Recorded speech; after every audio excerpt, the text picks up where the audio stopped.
Sounds good, man. Two tall guys. You coming? Yeah, get in here today. All right. Good afternoon, everyone. I'm Greg Casar. I'm proud to represent the heart of Texas in Congress. I'm also chair of the Congressional Progressive Caucus. I was a board member at my municipal utility, Austin Energy, and I'm a proud colleague here of Congressman Josh Riley and Pat Ryan. That happens to us all the time. Pat Riley, that's would not be a bad person to add to the Congress. Really grateful to you guys for covering this today. Today I'm proud to join Pat and Josh in introducing the Lowering Utility Bills Act. This bill is about a simple idea.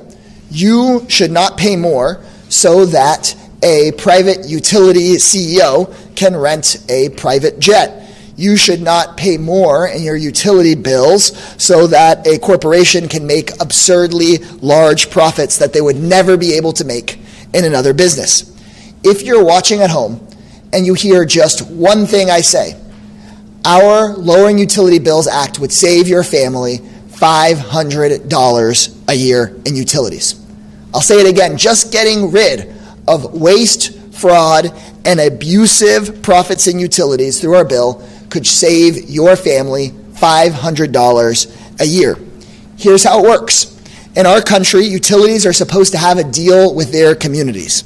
These companies get to be the only provider of electricity or gas in a community, and in exchange, they've agreed to charge a fair price. But for-profit utilities are not keeping their end of the deal. Across the country, our constituents have seen their utility bills go up 50, 60, 70% just in the last few years.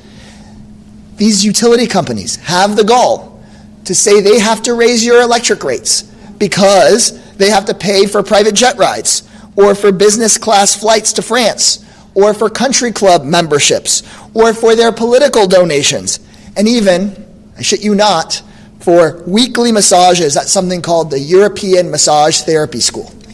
That is a real thing, Congresswoman today. It's a real thing. If anyone in America thinks working families should be paying more for their utilities so executives can fly around on private jets or get weekly massages, I've never met that person. Or maybe it's just the lobbyist who's going to hate this bill. But virtually everybody else, Democratic, Republican, Independent, or none of the above, believe that we should not be paying these totally ridiculous utility rates. Now, it gets even worse from here. These corporations are giving themselves crazy profits for every dollar they invest. A normal investment, think of investing in the stock market, might return 6 or 7%. Investors in utility companies are taking on much less risk than a normal investment because they have no competitors, they're a monopoly, but they're demanding north of 10% return on their investments. Think about it, they take basically no risk, but pay themselves more than anybody else could get investing in the stock market, and then you are forced to pick up the tab. They get away with it because too many regulators have fallen asleep at the wheel or are too cozy with the special interests that they regulate. The result is that millions of Americans face higher utility prices at a time where everything is becoming too expensive. It's corruption, plain and simple. Congress must act, and we've got to stop this. So our bill cracks down on for-profit utilities who have increased their prices way above the rate of inflation, while their nonprofit peers have actually kept their costs and their rates below the rate of inflation. We ban these for-profit utilities from charging consumers for things like jets or lobbying or political contributions, and we change the rules to make sure that their investments actually benefit the community. They're not just benefiting the stakeholders' profits. We crack down on these profit margins, make sure there's a reasonable rate of return, and put $500 a year back into the pockets of working families.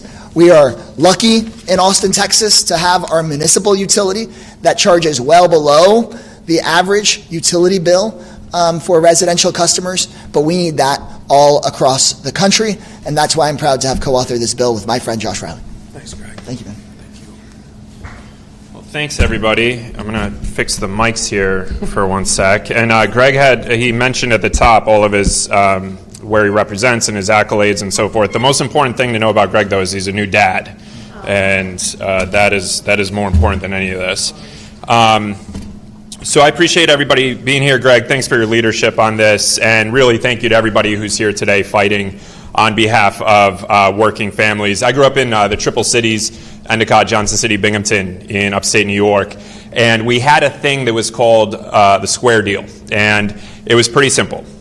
Work hard, you're nice to people, and you'll have a roof over your head and food on the table.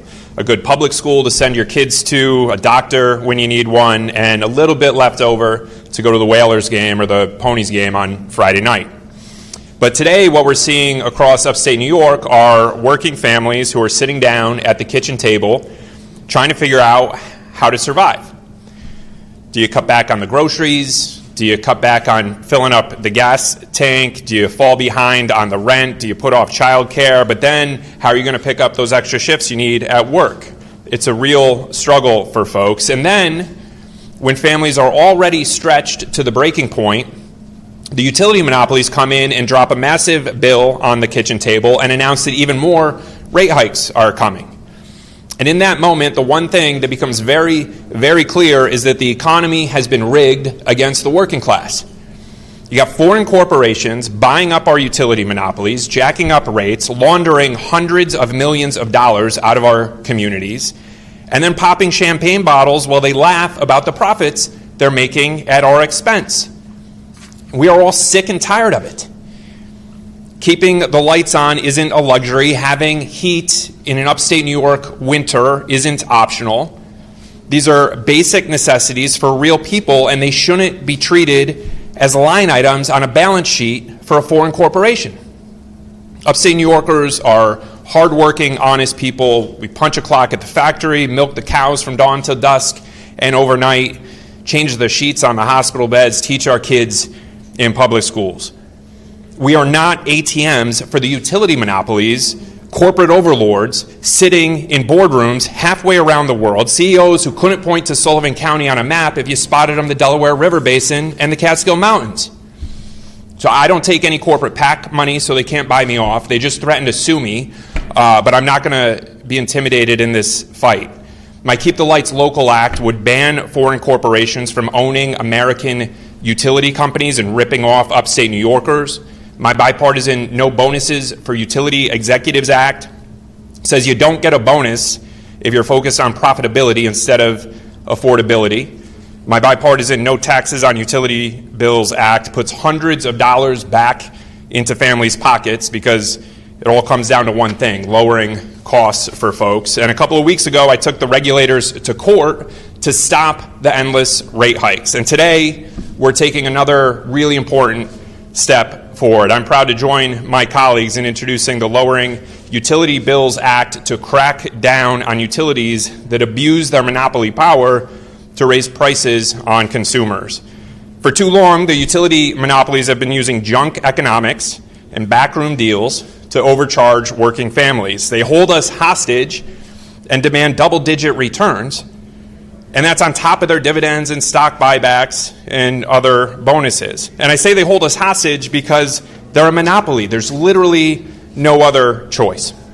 And so this Lower Utility Bills Act will end the greed, end the corruption, and it will put $500 back into your pockets.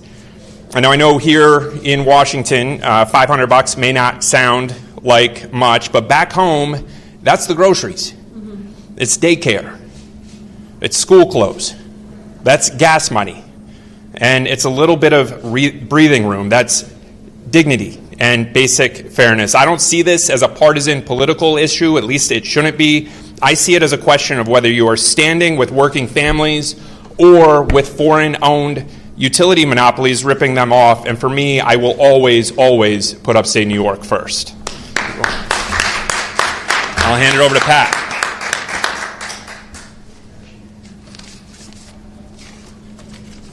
Good afternoon, everybody. Thank you, Greg and Josh. Rashida, thanks for being here. Nidhi and ALP, thank you. Awesome team here. And on a critical point, Josh and I share a district boundary, so I'm super proud, especially of your leadership on this and all the work you've done on it, and to be a teammate with you on this. I would probably say, no joke, in both of our districts, the name of our utility might be the thing most likely to get you yelled at if you were to say it. Truly. The number of calls that our office gets for the last several years, the number of times people literally stop me on the street. And I had a woman come up to me at church 2 weeks ago and say, my monthly utility bill went from $150 a month to $600 a month.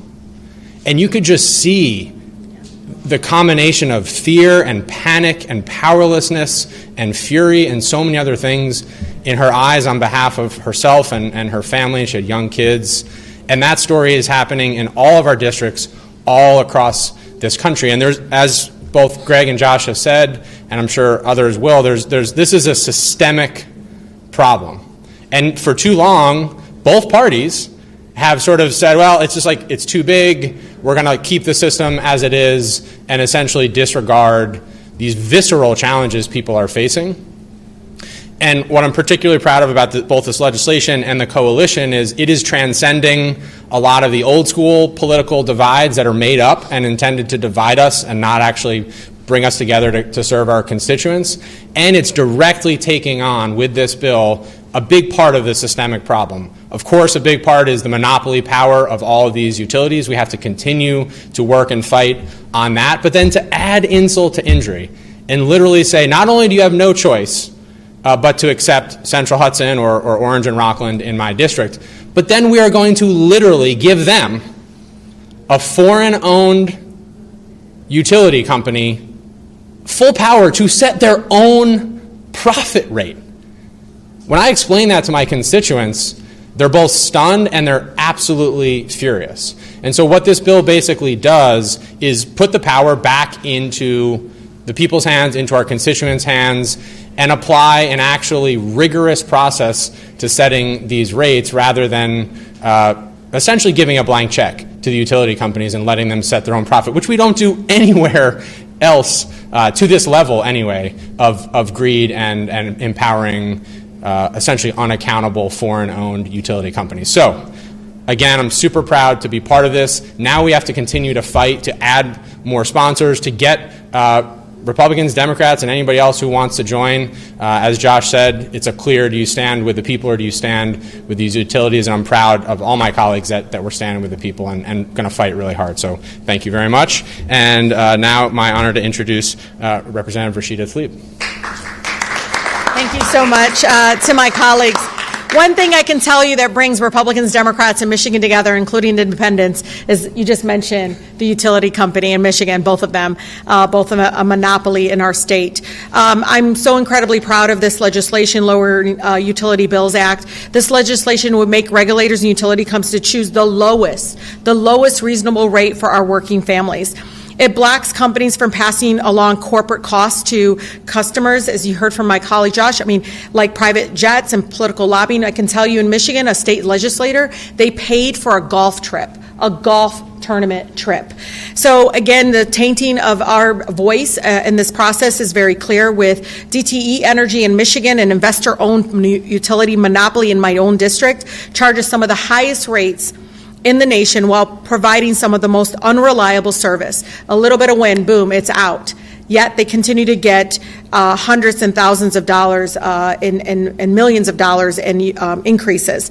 I want you to know this past year has been very hard for our families because when they can't afford it, they perform hundreds of thousands of utility shutoffs per year while spending millions, again, to lobby many of the Michigan legislators. Right now, there are citizens in Michigan collecting signatures to put it on the ballot in Michigan, money out of politics, all driven because DTE and Consumer Energy was throwing money at both Democrats and Republicans at the state level to look the other way as they continue to increase the cost on our families. We already heard it. Our families just can't afford it. From the power outages that wipe out our groceries, like people don't understand when we have a power outage, it wipes out our groceries, it spoils our medicine, insulin that's in the fridge, leave neighbors without critical, again, medical services, all because DTE Energy in Michigan would rather pad their pockets of their shareholders and executives than invest in reliability. The company made $1.5 billion in profits in 2025. Think about that. That is unchecked corporate greed. Investor-owned utility companies like DTE will always put profits over our folks. They're supposed to serve. I mean, again, it's this idea around the private sector is going to be able to provide all of these reasonable costs, and that's not what happens because they're going to listen to shareholders before they listen to their customers.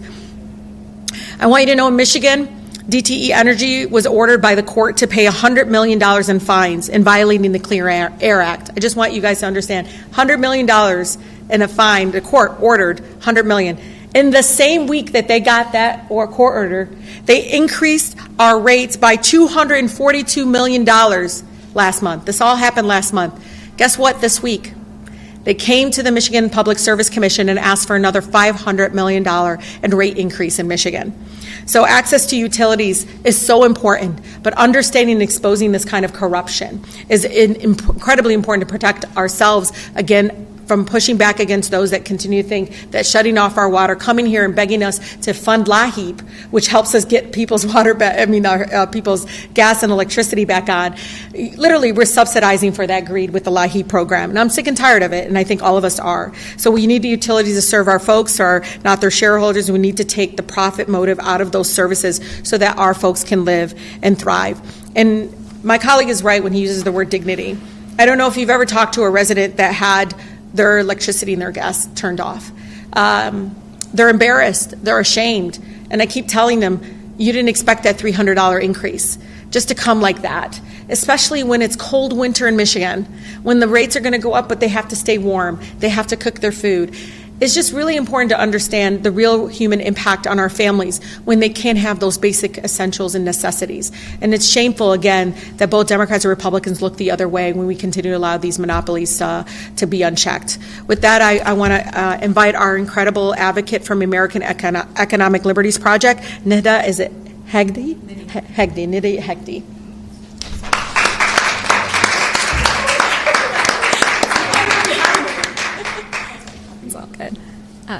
Good afternoon. I'm Nidhi Hegde, Executive Director at the American Economic Liberties Project. Thank you to Congressman Casar, Congressman Riley, Congressman Pat Ryan, and Congresswoman Rashida Tlaib, and the Congressional Lowering Utility Bills Caucus for their leadership and for inviting me to be here today. Every month, millions of American families read their utility bill knowing that they have no choice but to pay whatever number is on it. You can't shop around for who delivers your power, and there is no negotiating. If you don't pay your utility company, a government-backed monopoly, then the lights go off. In exchange for a captive customer base, regulators are supposed to ensure utilities serve the public interest. Instead, for decades, regulators at FERC and state commissions have allowed utility monopolies to serve Wall Street. The consequences are devastating.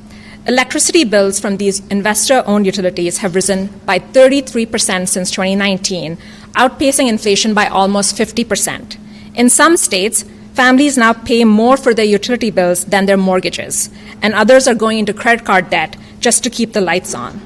People often assume utility rate setting is purely a state issue, but a new report from our senior fellow, Marissa Gillette, a former chair of the Connecticut Public Utilities Commission, shows that Congress and FERC have a clear role to play in lowering bills.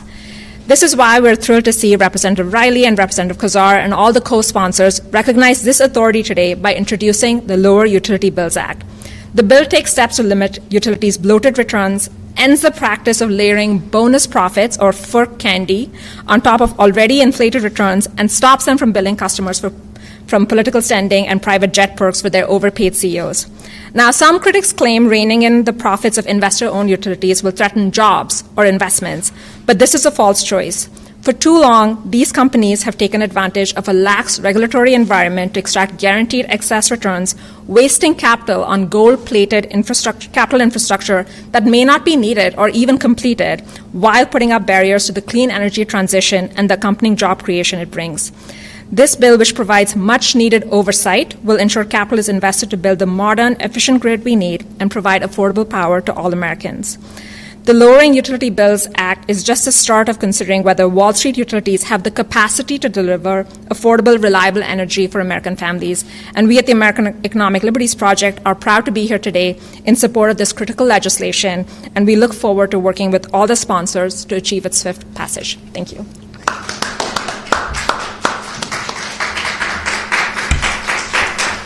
Really grateful to Unity and to everybody at AELP. Thank you. Pat, any quick questions for me? Yeah, you are introducing this. What are you hearing in terms of support and timeline? Look, we actually drafted this up really quickly, and the support has been overwhelming just in us even starting to talk about it. I mean, we've released the bill today, but I expect that we'll be able to get a really large number of co-sponsors. I was just talking with the congressman. We are increasingly getting data on each member of Congress's district and how many hundreds of dollars every single family in those districts could save. So I hope we can get Republican support, but I hope and expect you'll see a large amount of Democratic support very quickly, because whether you are in a progressive district like mine or a much swingier district like Congressman Riley's, I think that this is just the kind of issue that's hitting everybody. And I've today at the Progressive Caucus, we put this on the list of priority bills that we want to see absolutely move as quickly as possible. Yeah, I mean, I agree with all of that. I also think it's important that we're clear-eyed about the uphill fight that we are taking on here. This place, Congress, Albany, politics is so goddamn corrupt. And the utility monopolies, for decades, if not longer, have been running around with armies of lobbyists and corporate PAC checks, buying off politicians left and right. The politicians then put their head in the sand while the utility monopolies are jacking up rates. Even worse, in a lot of cases, the politicians help write the rules that boost the utility companies' profits. So a bill like this, we are taking on a very deeply entrenched and powerful status quo. We are taking on the political corruption. We are taking on the corporate greed. So this is a big fight that we have against us. But it is a fight that we have to fight with everything we've got, because folks are really struggling. And I think I completely agree with Greg. Whether you're a Democrat or you're a Republican, you're going home and you're asking folks, what is it that's keeping you up at night? What are you talking about at the kitchen table? I guarantee almost most of the time that it's going to be the utility bills. And so people need to continue to speak out and tell their politicians, tell their elected leaders, it's time to start standing up for us instead of the corporate utility monopolies.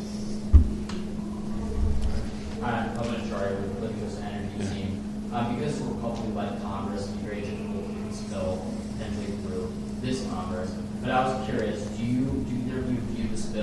giving Democrats a way or a policy framework to discuss this topic heading into the midterm elections? Well, first of all, the Speaker should allow this bill onto the floor.